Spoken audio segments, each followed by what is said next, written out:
In today's video, you'll learn about 1. Incoterms: EXW, FOB, CIF, DDP, and DDU. 2. Shipping methods using ocean freight, air freight, and courier service. 3. Shipping time from China to the US. And 4. Shipping cost, the factors determining the cost of freight forwarding services, as these are all part of the processes of shipping from China to the US. Let's start with Incoterms. Incoterms are a set of rules that define the roles and the respective accountabilities and responsibilities between the sellers and the buyers. These rules are used primarily by people who are involved in the shipping process from China to the United States. Here are some of the most common Incoterms used not only by international traders, but anyone who is involved in the process. EXW, which means Ex Works. This is a type of shipping which makes the buyer the main responsible for arranging every step of the goods shipment from China to the United States. The only part of the seller here is to secure an export license and certificate of origin. However, this is rarely used alone, since it's usually combined with the other shipping types to arrive at a fair agreement. FOB, or free on board, the most common mode of arrangement in shipping, since this type is deemed to be fair not only to the buyer, but also to the seller. How does this work? Basically, the supplier is the one in charge of the liabilities and responsibilities of the shipment until it leaves the dock to be shipped from China to the US, also known as an FOB shipping point. And the buyer takes the liabilities and responsibilities of the shipment when it reached the dock of destination. However, take note that this type of agreement only applies to sea freight method of shipment. CIF. On the other hand, there's also CIF, or Cost, Insurance, and Freight, which is a type of agreement that places the burden of the shipment to the seller. The seller practically covers all the needed things and cost in the overall shipment process, from the country of origin to the receiving company, including the insurance of the goods. Both the seller and the buyer should agree if the shipment should arrive at the point of destination or go straight to the final address of delivery. If the buyer wants to pick it at the destination point, then he or she should shoulder the necessary or additional costs when it arrives, if there are any. This type of agreement, though, is much more expensive since most suppliers add a premium amount to pay for their efforts. DDU, or Delivery Duty Unpaid, on the other hand, is a type of agreement wherein the seller takes charge of all the necessary agreements of the shipment, including the import customs fee. The only responsibilities left for the buyer are the unloading of the shipment and import clearance, if it wasn't included in the agreement. Most of the time, the seller adds every additional expense to the total shipping cost and then presents a landing cost, the cumulative quotation. DDP, in Delivery Duty Paid, is like DDU, but with all the fees needed like import customs fees and the unloading of goods. In our second point, we'll be tackling the different shipment methods when shipping goods from China to the US. Primarily, there are 3 main methods in shipping from China to the US: sea freight, air freight, and courier service. Sea freight, also known as ocean freight, is the most common shipping method, especially when high volumes of goods are being exported and imported. This means getting goods, commodities, cargo, etc., physically transported from one place to another by sea. One of the oldest in the field of trade and commerce and considered the lifeblood of the world's economy. Why do we use sea freight and transportation and shipping from China to the US? 1. This method of shipping is the preferred transporting cargo of huge volumes. Any kind of goods or cargoes can be transported via sea freight shipping. For example, heavy types of equipment like trucks, cranes, and project cargo. 2. Sea freight is also beneficial when the time is not a factor, which is typical on large volumes of shipment. Paying lower costs at high volumes of shipping is one of the main reasons why people choose this method in transporting goods from one country to another. Air freight. A few decades ago, traders and shippers rarely used this method in shipping due to the restraints in safety and capacity. But not anymore. Air freight is now widely used globally. As a matter of fact, 52 million metric tons of goods were transported in 2016 alone. Basically, air freight shipping is the method of transporting goods and products through a chartered or commercial plane. This is possible in almost everywhere in the world, as long as there is a route or destination where an airplane can land and fly. Reasons why we use this method in shipping? 1. This is great for cargoes that require fast shipping time. Air freight reaches the destination place before an ocean freight does. Traders around the world see air freight as a perfect method for low-volume cargoes and city-to-city shipments because this will reduce the time of shipping. 2. When shipping through the air, lower costs in inventory and the possibility of capturing market share faster are also some of the main advantages of using this method. 3. Other benefits may also include, but are not limited to, minimal handling, decreased time in queuing upon arrival, and most importantly, better security. Courier service. This is a type of shipping method provided by private courier companies like FedEx, DHL, and such. These companies specialize in transporting goods anywhere in the world in the fastest time possible. If you're looking for a method with the shortest shipping time, this is for you. How does this work? These companies have robust networks which make shipping at a fast pace possible. Customers of couriers can track the delivery of the package real-time. Normally, these companies offer door-to-door deliveries. The downside, though, is that it is very expensive that oftentimes traders can hardly gain profit in this type of shipment method. Next in line is the shipping time from China to the US of A. There are a couple of variables that traders and freight forwarders consider when it comes to shipping from China to the United States. However, all of them are influenced by how much you can bring to the table. A low-cost shipping methodology will guarantee a slower shipping process, but a little nudge in the shipment costing can expedite the process. Your choice. Air freight shipping from China to the USA East Coast may take 4 to 5 business days. However, shipping from China to the USA West Coast can take from 2 to 3 days. Ocean freight is by far the cheapest and slowest method of shipping. The shipping time may take from 30 to 40 days on average for door-to-door shipments. Traders should remember that sea freight type of shipments need additional preparation when it comes to documents in both countries. Courier shipping from China to the USA depends on the private courier company. Some of the average shipping time from China to the US includes, for DHL, it takes around 3.5 days, EMS, or 15.7 days, FedEx, 4.6 days, UPS, for 5 days. Premium services, on the other hand, guarantee 2 to 5 business days, which is the fastest way to get your goods, parcel, or anything delivered from China to the United States. And lastly, the shipping cost from China to US.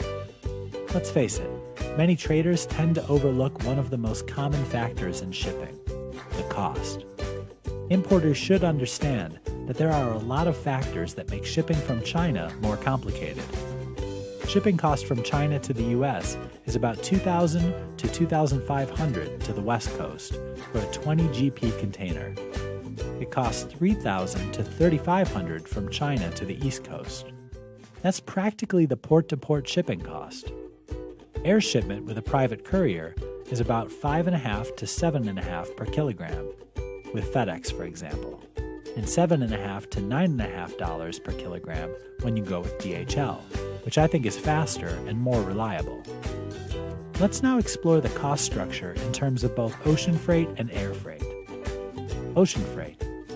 In shipping cargo from China to the US using sea freight shipping, the type of cargo, weight, distance, and the shipment time affects the cost of the shipment. The cargo. You should know what you are shipping legally. Cargoes are classified according to an international set of rules. The shipping rates may change rapidly depending on the season and the shipping vessels available. That is why you need to make sure of the information that involves your cargo to make the shipment smooth. Shipment weight and size. All cargoes that are transported via this type of shipping method are measured according to their volume in cubic meters. Every cubic meter has its own charge. Coordinate with a freight forwarder and let them know the exact weight of your cargo for them to check if there are other charges that you need to pay. Shipment time. This factor needs preparation ahead of time. Haggling over the rate of the spot can be frustrating, since this changes quickly depending on the space available in the vessel. The best way to do it is to ask a freight forwarder to check the latest prices and compare them. Make a reservation or payment 30 days before the scheduled departure. Normally, freight prices do not change for about a month. However, there may also be times where they change after a week or even a few days after. Location and destination. It's important to know where the cargo departs and where it will arrive. There are 3 different types of terms traders use in terms of destination: port to port, door to door, and port to door. Port to port is a transportation agreement wherein the cargo is delivered from port of origin to the port of destination. The supplier is the one in charge for processing and paying all the necessary documents for it to be transported to the U.S., and the buyer is the one who will process the clearances and documents needed to be able to get the shipment when it arrives in the USA. Door to door. This is the most preferred way of importers living in the U.S. All you have to do is pay the freight charges, and your cargo will be sent to your preferred address. Landed cost is the total cost of a shipment that the buyer needs to pay.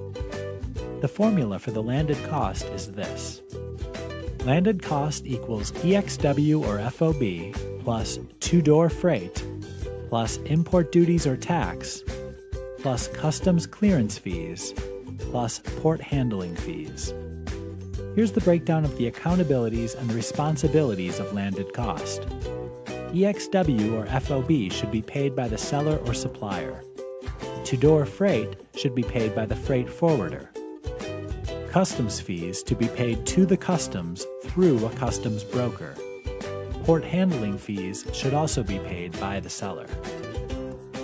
Port handling fees are made by the terminal operator to pay for the workforce responsible for transferring cargo from the seller's vehicle to the stack, then to the conveyance prior to departure, and transferring cargo from the arriving conveyance to the stack, then to the buyer's vehicle upon arrival. The following make up for the landed cost in an importation transaction: transportation to port of loading, bill of lading, export customs declaration, loading port fees, ocean freight charge, insurance, destination port fees, import security filing or ISF, ISF bond, entry bond, import customs clearance, customs duty or tax, entry and messenger fees, merchandise processing fees, harbor maintenance fees, duties based on goods, transportation from the port of destination. Air freight. Although it is a known fact that shipping through air is faster than shipping through the ocean, every importer should know the costs that come with it. Air freight shipping is way more expensive than ocean shipping. Volume. Air freight couriers charge your cargo by volume or the space that it occupies. The calculation of volume is by multiplying length, width, and height. The unit should be in inches. Chargeable weight. Chargeable weight are determined by 2 computations: actual weight and the dimensional weight, also known as DIM. Whichever is heavier will be the actual basis of the amount that you need to pay. This is called the billable weight. The dimensional weight is calculated this way. Dimensional weight equals length times width times height divided by 166. Whereas L is the length in inches, W is the width, and H is the height, also in inches. Air shipment is calculated this way. Packaging data to volume to DIM weight versus actual weight equals chargeable weight or billable weight. Here is an example on how to do it. Ship method or destination is air freight or international from China to the US. The actual weight is 35 pounds. The length is 40 inches. The width is 15 inches. Height, 15 inches. And cubic size calculation is 40 times 15 times 15 equal to 9,000 cubic inches. Dimensional weight calculation is is 9,000 divided by 166, or 54.2 pounds. In this example, the cubic size, which is the volume of the package, in cubic inches is divided by 166 to determine the dimensional weight, which is 54.2 pounds. The dimensional weight of the package, 54.2 pounds, is larger than the actual weight, 35 pounds, and therefore the dimensional weight of 54.2 pounds will be used as the billable weight. The rate of FedEx is about $5.5 per kilogram to $7.5 per kilogram, or $2.50 per pound to $3.4 per pound, with lead time from 6 to 8 business days from China to US, whereas DHL charges about $7.5 per kilogram to $9.5 per kilogram, or $3.4 per pound to $4.3 per pound, with a short lead time from 3 to 5 business days. For the first kilogram, there's almost a flat rate range from $30 to $100, depending on the competitiveness of your freight forwarder's price. So in this example, our total shipping cost with air is 54.2 minus 2.2 times 3.4 plus $30 for the first kilogram, or first 2.2 pounds flat rate, equal to $206.8. Some of the things that you also need to consider are import tax, custom duty, and tariff. Introducing the harmonized system, also known for the terms tariff code, custom codes, importer-export codes, harmonized codes. Coding system codes and harmonized commodity description are used as a universal language used in classifying products. Learning the right codes for the products you'll be importing is of utmost importance. For U.S. importers, there is what we call Harmonized Tariff Schedule of the United States, HTS-US, code that you'll be needing to calculate the import tax and custom duty. Their website is ustr.gov/callout/us-harmonized-tariff-schedule-HTS. Here's an example of a product we've used the HTS code tool on. Every detail written above should be listed on the commercial invoice correctly. Any error in the entries, no matter how big or small, could be disastrous. Aside from delays in the customs procedures, it may also incur penalties that could hit on your shipping from China to US cost. Conclusion. Every detail of the import and export business can affect the decision and roads to take, and every path has its own benefits and pitfalls. The more knowledge you as an importer can gain, the easier the decisions to be made will be. You need to take these decisions seriously, since they play a vital role in the success of every supply and chain shipping transaction.